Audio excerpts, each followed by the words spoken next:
Hello guys, how's it going? My name is Dalaran, and in today's video, we'll be taking a look at Death Knights in the alpha of Shadowlands. Alpha isn't finalized, and there's a good chance Death Knights are going to change completely. We're going to take a look at what Death Knights are looking like at level 50 in Shadowlands alpha with our very first impression. There's a lot to cover, so we'll talk about all three specs of Decay, even the tank one. And I've even talked with a guildie of mine to make sure that I have bits of information here correct. I had him check if there's new abilities, if there's something that's different, if there's potential in certain talents. But again, we didn't really go super major detail because this is the first pass in the alpha.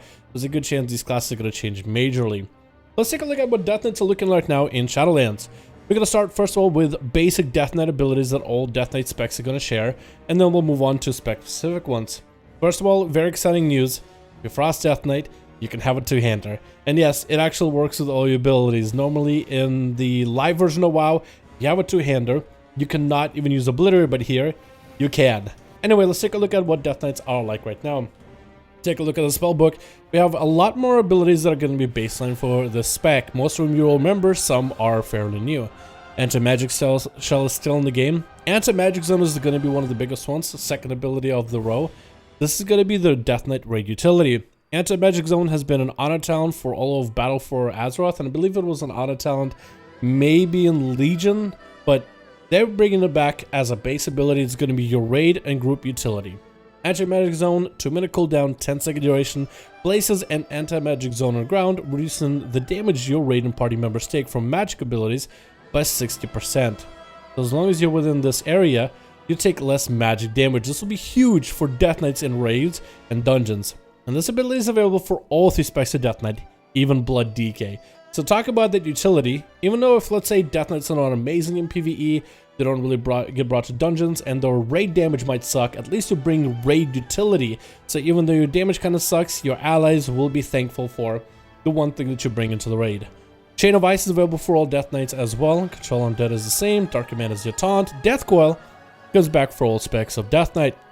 It will do shadow damage and will heal an undead ally. There are some interesting playstyles with it and potential behind it, but we'll talk about it in a second. Deathgate's still in the game. Death Grip is the same. Death Strike is the same. Death Advance is going to be your baseline mobility-based ability. Howling Blast is still in the game, and I guess that becomes baseline. This ability changes based on your spec. Lichborn also makes it back into the game. Now, honor talents haven't been touched yet, so there's a good chance Lichborn honor talent will change in the future, but that's still in the game. Lichborn comes back as the old school Lichborn.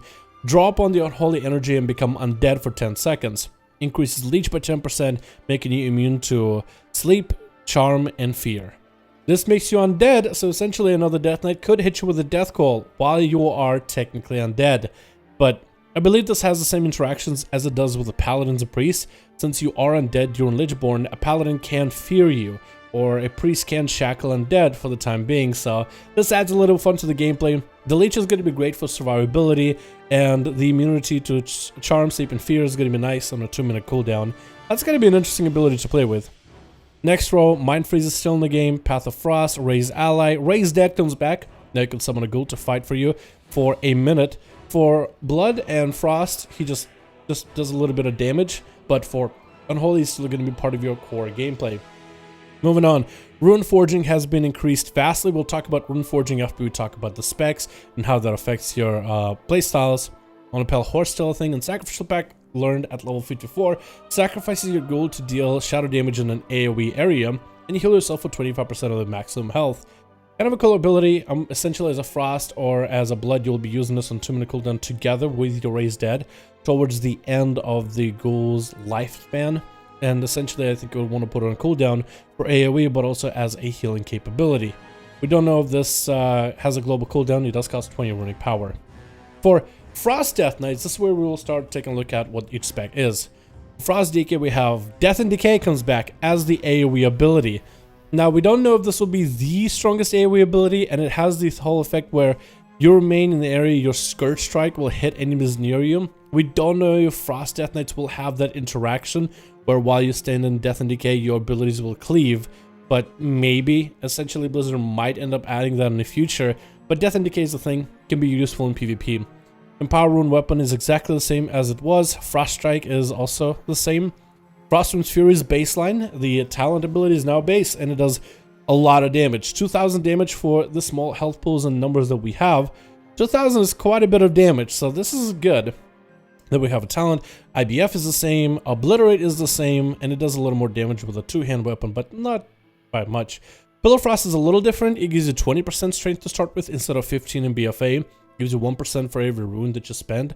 Merciless Winter is still the same. Darksucker as a passive, still a thing. Killing Machine still a thing. And you have other passives as Frost Decay 2, Frozen Heart, Obliteration is a talent. Rhyme is still there. Runic Empowerment is still there. Veteran of the Third War is still there. Obliterate has another rank, so it'll do more damage as you level.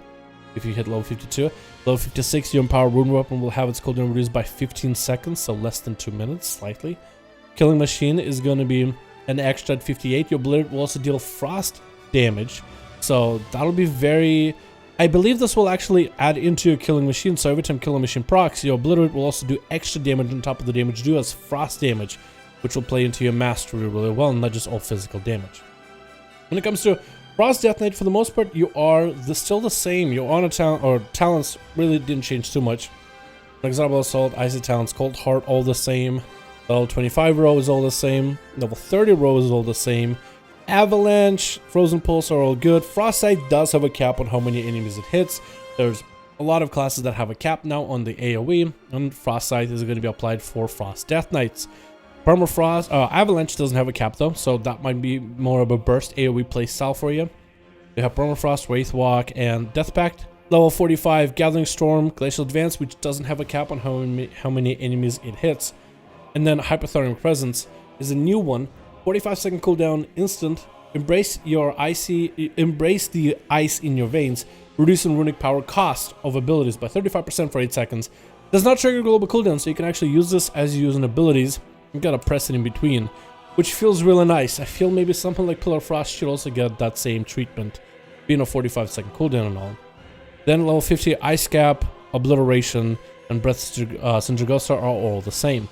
So essentially, Frost Death Knight now has a lot more playability with talents, since certain key abilities are stronger, like Pillar Frost, or even Frostwind's Fury is now basic for your spec. So you did lose a lot of traits from BFA, however, the current new Frost Death Knight will hopefully be a-okay in terms of what the playstyle offers. When it comes to playing Frost DK, it's fairly simple, and so far, I talked to a buddy of mine who plays Death Knight regularly. He is not even sure exactly what Frost Death Knight is supposed to do now with its current playstyle, so this is most likely going to evolve. There's a good chance Blizzard will go back and update the spec as well. But right now you can start with either a two-hand weapon or two one-handers, and the damage doesn't really feel like all that different. We don't have details as of recording this video to look into an add-on to see the damage output and difference between two-hand and dual-wield, or I think that will get explored as more people get drawn into the alpha, into the beta of Shadowlands. But essentially what you'll play with your Frost Death Knight is simple, the same as you normally would do. You would go for, make sure you get your dots up and running, make sure to get your resources rolling too, so you can get a bunch of obliterates in. And because I'm playing a obliteration build, I'll try to sneak as many obliterates and frost strikes, just because that does a lot of damage. I'll try to get myself a chain of ice at the end, and maybe a breath of Frostwind's Fury at the end. And essentially we want to line it up all around your Pillar of Frost, since it does still have a scaling, stacking buff.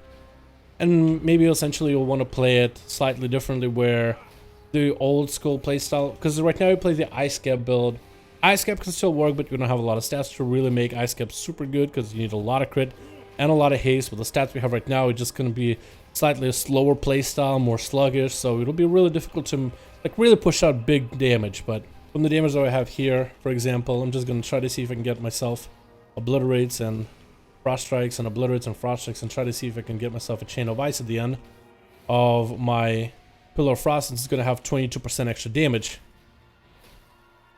And that's essentially what Frost Death Knight is like. So this playstyle itself isn't all that different from BFA. It's just it takes away all that complexity of stacking a bunch of strength buffs the Frost Death Knight currently has in BFA, and just throw that out of the window completely. This spec I feel like is going to go through a lot of changes in the future. It has plenty of room to grow.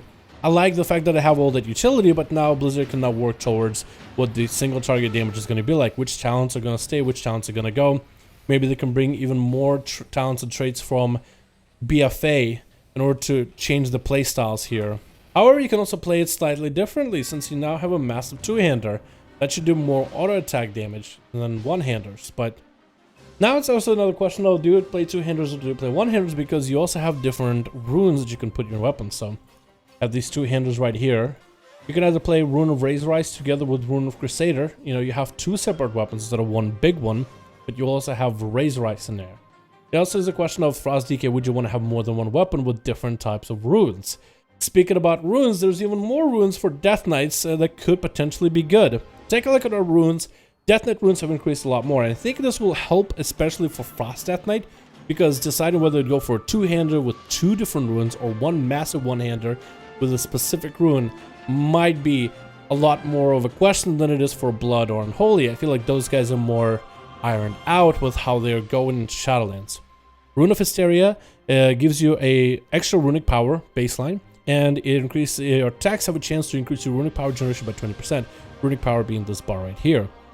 That could be really strong for Frost Death Knight and Sudragosa build. Razor Eyes is the same. You do extra damage with Frost and stacking a Frost debuff on enemies. Sanguination. Deathstrike does more damage the lower the enemy's health is, and it gives you a heal for 48% of maximum health. That's an interesting rune to play with. Spell Warding gives you deflection for 3% of all spell damage, and a chance to create a magic shield that absorbs damage equal to 10% of your health. When an enemy damages the shield, their cast speed is reduced by 10% for 6 seconds, which sounds like a PvP thing. Apocalypse, which is for Unholy, that whenever your pet attacks, it has a chance to apply one of 4 different debuffs, and we'll look at it when we look at Unholy. Fallen Crusader is the same one with the strength buff. Stone Skill Gargle is the original armor and stat buff for, I would say it's Blood Decay. And Unending Thirst is a new one for questing. 10% extra haste, flat. Extra movement speed and heals you for 5% when you kill an enemy. That yields Experience of Honor. And when you die while you move undead, 10% extra movement speed. So the Blizzard is really throwing in a bunch of runes too. And for Frost, I feel like this is where it's going to be really to figure out. Do you want to play that massive two-hander with one rune, or do you want to play two one-handers, but which runes do you play now? Do you play the two-hander with the Fallen Crusader? Do you go for Razor Eyes and Crusader? Do you go for two-hander with just Hysteria? And what kind of playstyles do you play? And I think this is cool for Death Knight, for Frost in particular, because it opens so many avenues. Right now we don't really know what kind of playstyles we are going to have, but what if we went for like Icy Talons and Murderous Efficiency? We still say Frozen Pulse because that's like the single target ability. And maybe we went for an Ice Gap build with Gathering Storm, so we can really get a lot of procs for Pillar of Frost. We might be able to get a lot, we might not. But we'll just play it very similar to how we would play without Blood of the Enemy in BFA. Do we get the dots up and running? Try to get resources rolling. Get ourselves the Empower Rune weapon.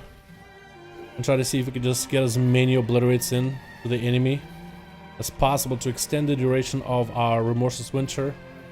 Get a big old Drake from above at the very end. It's like an execution damage. And then we maintain ourselves an Icy Talons for extra auto attack speed. So essentially we should have maybe more Obliterate procs. So more crits with our Obliterates to get ourselves Pillar of Frost back faster. Essentially, could that be a good build? Could that viably be a decent build for Frost now? Well, because you don't have any of these traits that hold you back. I feel like it just opens up a whole new field of, hey, a lot of new abilities for you to play around and test out, particularly if you're Frost Death Knight. Unholy might have other builds too, but Frost, I feel like it's just going to be a lot more of an undiscovered or unexplored bounty for people to play with. I don't know what the answer is going to be in the end run, right? We don't know what's going to be the strongest build for Frost Death Knights. Once we have details and other add-ons and we can compare numbers and sim stuff on the game, we'll be able to get more raw numbers of like what pure single target damage looks like, what the best rotation might look like, what the best build might look like. But the potential of possibilities of Frost Decay and where it's at in Shadowlands, I find quite exciting. But maybe I'm just the only one here, but you guys let me know in the comments. Now, Unholy Death Knight has had some changes done to itself, mostly with its mastery and its focus. As BFA rounds to a close, a lot more people are playing a big zombie build for Unholy Death Knights. And Blizzard took that zombie build and applied it into WoW as of it is right now. So it's kind of crazy because this isn't what Unholy build has been all about.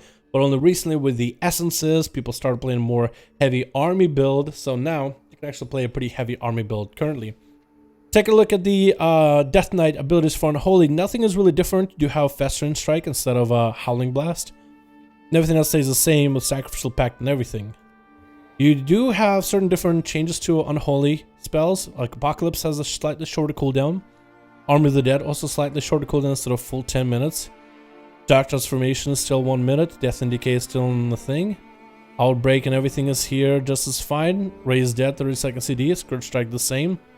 Summon Gargoyle is baseline now. Dark Sucker Mastery. The Mastery got changed so it does extra damage from your minions, not just your shadow damage. So minions do more damage. Your pets are gonna really wreck things. Then Rune Corruption is the same as far as I remember, with Sudden Doom and Veteran of Third War. Summon Gargoyle is supposed to get an upgrade later, so the more runic power you spend while it's out, the more damage it does, but only about 1% per 20 runes. And then there's Scourge Strike, extra damage increase at a higher rank, and then Dark Transformation will also give your ghoul extra energy, so essentially you wouldn't want to transform your ghoul and then get your army up and running. You want to get all your armies up and running, get your ghoul in there expending that energy, and then transform so you get a full set of energy, so you can claw a couple times the enemy, transform, and claw right back after. So it'll change your playstyle slightly. But talents, there's not, I think, too much change with Unholy Death Knight. Everything in the first row is exactly as it was.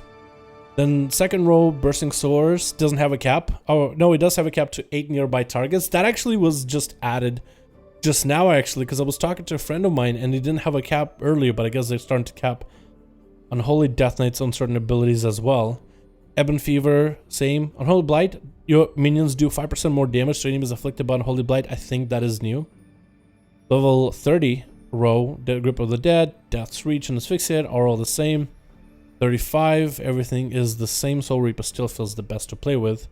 Level 40, everything is the same. As far as I remember, level 45, everything is the same. Numbers are a lot different, of course. Level 50 is where you have changes. Army of the Damned is the first ability. Death Call and Epidemic if you talent into it. Actually, I can do it right here since I'm in a rest area. So you can see Death Call and Epidemic reduce the cooldown of Apocalypse by 1 second and Army of the Dead by 5 seconds. So it means you can actually have a much faster army. 5 seconds every time you Death Call into the enemy. With the upgraded Gargoyle, you will be Death Calling quite a bit, so I wonder what the actual cooldown of Army of the Dead will be. It won't be 8 minutes. I want to say at least 5, maybe 4. However, you could just make an Unholy Pact with your main pet himself. Dark Transformation creates an Unholy Pact between you and your pet, igniting flaming chains that deal shadow damage every second between enemies that are surrounded between you and your pet. So exactly like the trait for Death Knights. While active, your strength is increased by 8%. It does, I guess, quite a bit of damage. Could be a really good option for AoE. Finally, Unholy Frenzy gives you a load of haste, and your auto attacks generate Festering Wounds, so that's nothing new. I believe that they actually did change one thing for the spec of Death Knight. I was talking to a friend of mine, and this has to be checked, but Festering Wound now generates runic power every time you pop them. I don't know if that is how it is on live, so maybe essentially more runic power generation for Death Knights in general, so you might be able to get through Death Calls faster or without certain buffs and certain traits. It probably plays into that. And Death Knight, how does that play? Well, it plays very, very simply. You put up dots, you generate your debuffs with Festering Strike, you summon the army, summon Gargoyle on cooldown, get Dark Transformation rolling, and your pets do a lot of damage to enemies. I mean, the amount of damage they do by themselves is insane. So we're gonna go summon the Army of the Damned. Or, yeah, I guess summon the Army of the Dead, but damned with the talent. Get a dot rolling, get the Gargoyle rolling. We're gonna get ourselves big setups with big Apocalypse. Summon our extra pet. Dump a bunch of runic power. A lot more runes too. Probably overdrew a bit of runes, honestly. Gotta make sure the enemy is dotted too. And dumping my runic power as much as I can. And also make sure not to overcap on runes. And the pads just do a load of damage. I mean, there's been NPCs in Shadowlands so far that just, I mean, they just get obliterated. The one thing I noticed though is Vernon Plague actually has a very short cooldown on it. So you have to refresh it quite often. I mean, what's the cooldown on it? 10 seconds? I think that is different. But the rest of it is mostly just your pets obliterating the hell out of the enemy. And that's essentially Unholy Death Knight playstyle. So I think what it might be, a playstyle where most pets do most of your damage and you're just trying to provide extra damage on the side. So your pets are just going to be mostly just like the biggest form of damage. And you're doing damage too, but not nearly as much as your pets do, essentially. Imagine if it's like a Beastmaster Hunter where your pet did majority of the work. I think that's what Unholy Death Knight's kind of headed towards. Yeah, I actually find myself pressing the Outbreak a lot more frantically with Virulent Plague being as short as it is. I do find it a little bit different than what I'm used to. But yeah, I feel like Unholy Death Knight will be one of those specs that's going to be very, very base. It's going to be a good spec. It seems that Blizzard is making it even easier by adding a mastery that increases your pet damage. Normally you would increase your pet damage with versatility, but now you have a mastery that not only increases your shadow damage, but also pet damage. And 3 minutes have passed, and we have about... So 3 minutes passed, and we're a 3-minute Army of the Dead. So essentially it went from 8 minutes to... What, I took away 5 minutes and 3 minutes? Pretty sure if you do a math with that, if you do a math around it, so normally it's 8 minutes, but in 5 minutes I was able to shave off 8 minutes. So it's going to be a little bit less than, yeah, I want to say it's going to be, the cooldown for that ability is going to be a little less than 5 minutes. It's like anywhere between 4 or 5 minutes, I want to say, maybe. But you get it quite fast. You're not going to be able to use it multiple times in a single boss fight, but throughout a dungeon, that could be huge. Throughout a long, like, endgame boss fight, that could also be huge. And again, I cannot overstate, I keep spamming Virulent Plague a lot more often than I used to ever. So that is a very, very interesting playstyle. Another thing that this spec has is a very interesting combination with Rune of Apocalypse. With one of your runes in the rune forging. Rune of Apocalypse is very similar to what Legion artifact weapon for Death Knights had. It's like when you summon your Army of the Damned or Army of the Dead with Apocalypse, your ghouls would, or the undead minions would claw the enemy and they would apply a bunch of debuffs. So this one essentially makes it, if you have this as a weapon, and I have this right here, every time your ghoul attacks, he applies or has a chance to apply some sort of a debuff. And it's only the ghoul. Your other pets don't have it. This effect doesn't get faster with Dark Transformation. I tried using Unholy Frenzy to see if the pet would benefit from haste. It doesn't seem that he might be hitting faster, but it doesn't seem like the proc application rate is any better. But it's like weird buffs, like deal less damage to me, 1% less healing done. They take 1% more damage from me, and that can stack. So I wonder if like in a very high haste build, you might be able to do something. Suffer a bit of shadow damage, which is not terrible, honestly.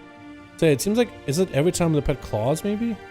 Whoa, okay, so it is every time the pet claws. So I wonder if this could be something where you could disable the auto attacks with this. And kind of like when you are bursting down the enemy, you just kind of get your pet to claw 1, 2, 3. And you're trying to see how many buffs you end up getting. I was trying to see if maybe I can extend Pestilence. Maybe that could be something interesting with this build. Now that I'm finding out. Okay, can I get Pestilence to proc again? I want to refresh it at the last second. I wonder if that's something that maybe you're supposed to do. More pet management, so... Look, we have enough for a claw. We might be able to refresh the debuff. Nope, we refresh the other one with a dot. It does quite a bit of damage. Claw, we refreshed it. Wait, hold on. We're going to hold off our claw. Hold on. We refreshed it. Good. We're going to just claw again just because we have all that extra energy. Claw one more. Ah, we lost the buff. It's okay. So I wonder if that might be something to play with. And I do wonder if you're able to play this together with now Dark Transformation rank 2. So you use up all that energy with claws, transform, and then you claw. That means a lot more micromanagement of your pet. Like when you claw, you want to just basically watch the energy of your pet. Make sure they're never capped. And depending which buff you have, like this one, I do more damage to the enemy. You want to see if you can refresh it? Nope. Claw again. Didn't get it. An RNG. Didn't refresh the right one. This is so weird, but you can do something crazy with this rune. And I just figured this out, essentially. I was talking to a buddy of mine playing Death Knight. He's a Death Knight main. We didn't even come up with this idea. We didn't even think about this at the time. Unholy is just really, really strong by the looks of it. At least I feel like it's going to be a really strong spec at the beginning of this expansion. Moving on to Blood Death Knight. This is the one spec I have somewhat experience with, but definitely less than other specs. Take a look at the utility. The only one I'm missing here is Chain of Ice. But everything else is the same. The leech on Lichborn is actually going to be quite nice for extra healing. In a sense, it could be used as an extra defensive, I think. Blood Death Knight. We have Blood Boil, which does the same thing. Spreads your dots, 2 charges. It has a weapon with 40% parry. Death and Decay works exactly the same. Death Pact is a talent we'll talk about in a bit. We can challenge it if you want to. You have Death's Caress, Gorfin's Grasp, Heart Strike, IBF, Mara Ren that gives you haste. Rune Tap is baseline. It's on DCD though. So as I use Blood Boil, you can see it's on DCD. So as a defensive ability, I don't know how much you would want to use that as a Blood Death Knight, but the 20% damage decrease against magic abilities could be really good. Van Blood is the same as far as I remember, and I believe the auto attack procs on this is the same. Heartstrike has a rank 2 for extra damage. Van Blood has a rank 2 for slightly more healing and absorbs and slightly longer duration. And there's Blood Tap, 1 minute recharge, 2 charges. Consume the essence around you, which means enemies that are dead. So essentially you would use this in out in open world or in Mythic Plus keys, or if there's an ad fight on a boss, and you would consume their essence and get yourself a rune back. So you can be more proactive with your rune management, which I think is cool, an extra button for you to press the Death Knight. For Death Knight's talents, there are some changes, but not major. Tombstone has been moved around, so it's in the first row. However, it is competitive with Blood Drinker. Or will it be? Hard to tell. Level 25, they have Rapid Decomposition, Homeostasis, they're all the same. And Consumption, which has a cap of 8 targets. Level 30, we have Foul Bulwark, Ossuary, and Relish in Blood is new. Well, Crimson Scourge is active, so it's your proc.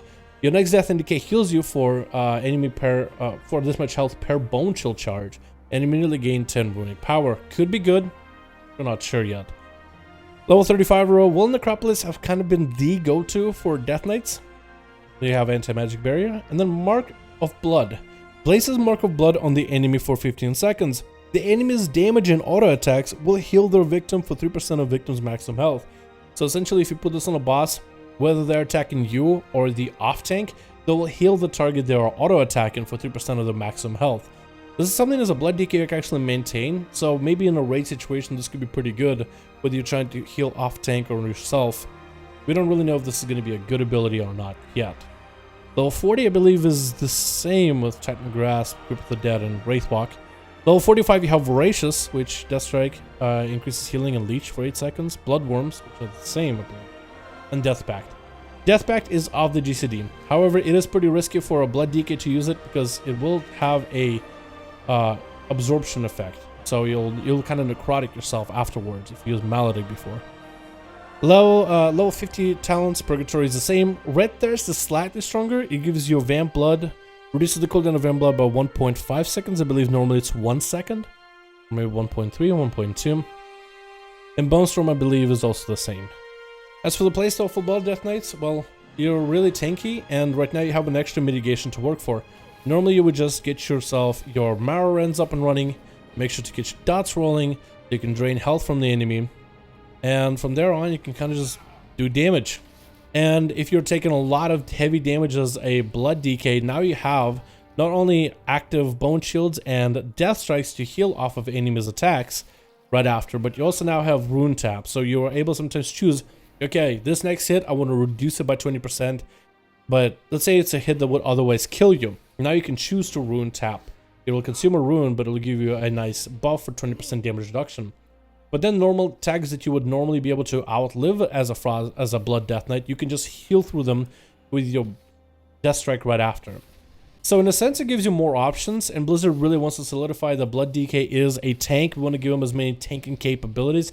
We want to be able to let them tank as much as humanly possible.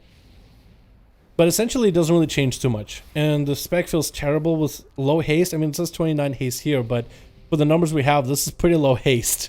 So the higher haste will have the better, but it definitely feels a lot more sluggish than it does on live for like a main Blood DK. We don't know how good it's going to be for the end game, but from what they got going on, if this stays and the healing is fine and the armor will be fine and the way you mitigate damage will be, well, as expected, I think Blood Death Knights might be one of the better tanks in the game. This extra utility with the anti-magic zone is going to be insane. And if they're as strong or nearly as strong as they are right now currently in BFA as a tank, and they've been through rough times before, then they'll be in a really good spot overall. So that's all I can really say about Blood Death Knight. I wish I had more to say, but I think the spec is going to be a-okay.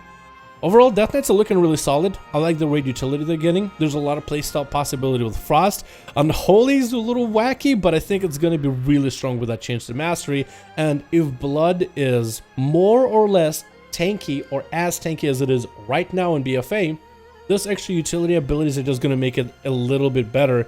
So I would suggest, I would say with the current pace where Death Knights are going, nowhere near finished, but they're heading in a good direction. But so far, I would say for Death Knights, the prognosis is pleasant. And They're looking really cool. I'm actually very excited to see where they go from here on. But thank you guys so much for watching. I really hope you guys enjoyed. You guys let me know in the comments, what do you think about Death Knights as of right now? And I'll see all of you guys in another video.